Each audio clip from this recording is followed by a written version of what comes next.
I'm a musician. I write songs. I've played in bands, but I most recently put out a solo record and been doing that. You get so many good stories, but you don't remember them. You need to be reminded. You need the trigger to be like, oh yeah, something interesting did happen to me. I just forgot.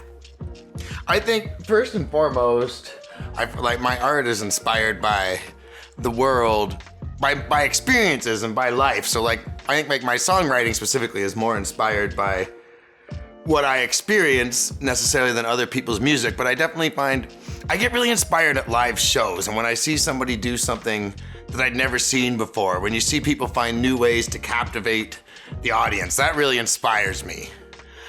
As far as artists go, one thing, my early influences were sort of Nirvana and the grungy stuff. And the thing about Nirvana and Kurt Cobain's lyrics is they're very abstract. And I used to always write like that.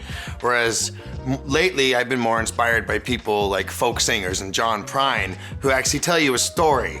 And I've never been as good at that, but I'm sort of with my last album, it's a lot more literal. So that's kind of been my more late inspirations have been more just people that can tell you a story and make it interesting. I have collaborated. It's something I think I would like to do more. I've always found it to be sort of too much work to jam with new people when you have the people that you're used to playing with. It's like you're learning a whole new thing. But so it can be time consuming and difficult, but it can also draw things out of you that you didn't know were there. So I think I started doing a little side project when I was playing with the Do Good Badlies, and then I was living with a guy named Noof. We started jamming together, and his songs were all just pretty easy, and it was just flowed easy, and I loved it became sort of the total opposite of what I did with my band, in which our shows were just totally off the cuff. We never practiced, and we just go up and play, and it was just so natural. We would get different musicians every time we played. We'd have different musicians on stage, and it was just so much fun. It didn't feel like work. It wasn't like we were trying, it wasn't just muscle memory. It was you're playing for fun. You're feeling the music.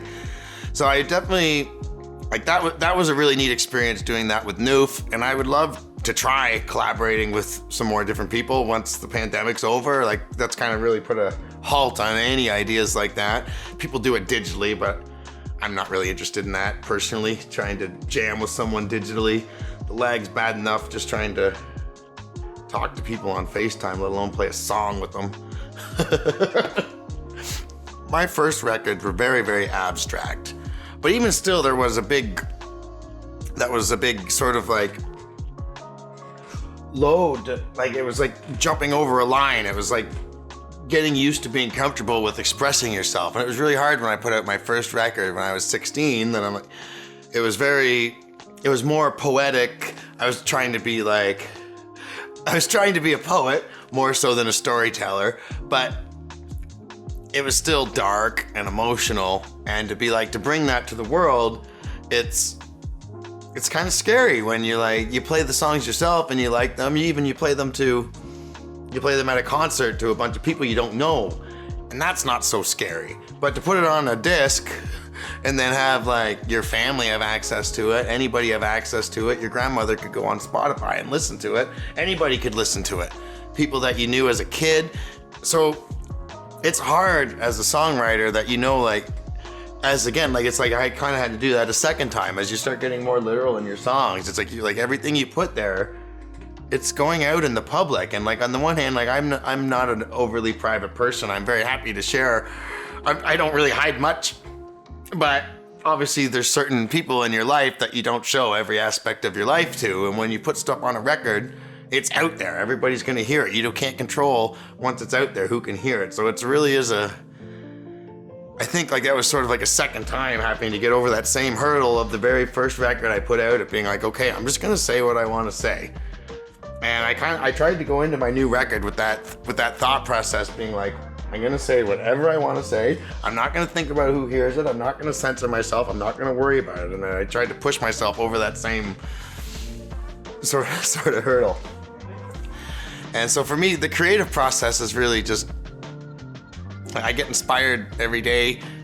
Usually it's on my mail route. I'm I'm a mailman, I'm walking down the street, I get a song, I get an idea.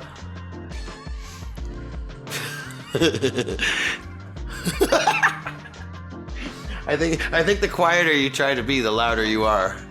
So my social media handle at FU Postman Dan.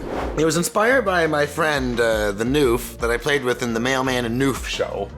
It was a little sort of just side project we had. It was just the two of us, but we built it up with other people, and it was different every show, and it was a lot of fun. And he had a social media handle at Ryan the Noof, and it was the same handle.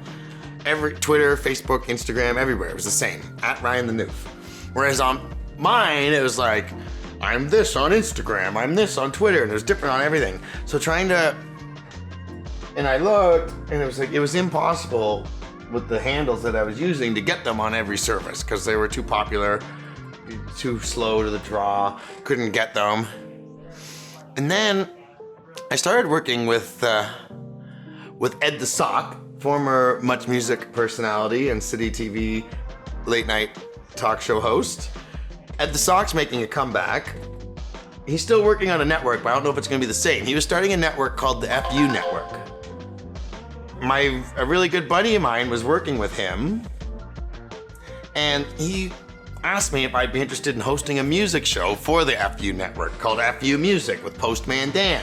And I was like, that's a great idea. And then it was like, wheels start turning, and I was like, FU Postman Dan. It's catchy, it's clever, but also nobody else is gonna have it, right? Like, it's not gonna be like, oh, goddamn, I gotta get on TikTok and I gotta get FU Postman Dan before someone else does. Like, only an asshole would go and steal that from me. Everybody knows I'm FU Postman Dan. You can't be FU Postman Dan 92 or something. Like, it's crazy, right? There's only one. I grew up, I didn't really have a musical family. The radio was always on.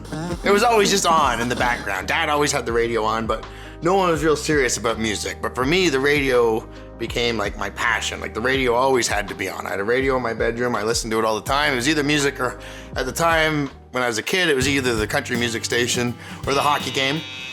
But I stayed up every night. I just listened to the radio, and I got very passionate about the music. I knew all the songs, and I really wanted to get a guitar. So I got one for my 10th birthday. A guy from our church taught me how to play it. And I went from there and started playing on stage. At first, when I was a kid, it was playing in church, and then I kind of moved away from that a little bit. But that was where the start came from, and then it just kind of became like second nature, that it was like, we have to play gigs. I need a band. The drive was just there. That's like, this is what we need to do now. I'm 13 years old. I need to start a band. I need to play on stage. It all happened pretty quick. There's such a rush about it when you're a kid, and that rush is like completely gone now. I still enjoy it, but it's very different. As a kid, like, I remember my first few gigs. It's like it was like being a little kid at Christmas time. Like, for like a couple nights before the gig, I couldn't even sleep. I was so excited. I definitely don't ever feel that way anymore. I still enjoy it, but a couple thousand gigs later, I don't lose sleep over them. But as a kid, like, I was nervous, but it was a good nervous. And I do think, like, growing up in the church gave me a bit of an avenue to get on stage earlier, probably, because as we know, for musicians, for the most part, bars are the only venue, and it's hard to get in as a teenager, whereas being in the church, that gives you that avenue. So my first band when I was 13 was a rap rock band called Battle Cry. And we had the option first of playing at the church, and then from there going to my high school, which was also like, it was a big high school in Lindsay, IE Weldon. It was like 1,400 kids. Great music program at the school. And we constantly having, like, we had like concerts and battles of the bands and things, coffee houses after school. So that's sort of like when I started doing my solo stuff and started the Daniel Greer band at the time, and that gave me an avenue that before I could play in bars, that there was places to play. So I think that a lot of people don't have that opportunity as a teenager, that there just isn't anywhere to play. So I was lucky for that, to have that opportunity. I've specifically sort of tailored my performance to bars, and that's really affected the way that I write songs, the way that I perform. Is that like, if these are the places I want to play, these are the places I like to be, I need to play music that, like, I can't go up there and play like sad, soppy music. That's not what people want to hear. There's places for that, and I like those places. You know, you play a coffee shop, you play a theater. There's places where you can do that. But if you want to play bars, you have to play music that people in bars liked. And that was a bit of a learned skill for me to make it that, like, okay, I don't want to be like a top 40 artist. I do some top 40 in my shows and mix it up, but like, that's not the be all and end all. Is I don't want to be a top 40 person. How can I make my own music that it's fun and I can play it in bars? And that was a learned thing for me to do that, but has come into the thought process and the inspiration process as I wrote for my last record. It's like, I need songs that when I get to the bar, I'm gonna be like excited to play that song. Because a lot of the time I get to the bar and didn't want to play. It's like, you got a list of original songs, and it's like, I look at it and I'm like, I don't want to play those songs. So like, I need to write songs that I want to play in a bar. So I did. Yeah, I mean, it's not like a negative thing when I say I don't think I'm gonna get famous. It's just more so that, like, I don't think that most people that get famous do it because they're trying and they're following the rule book. It happens because they're doing something that they really feel, and then other people feel it too.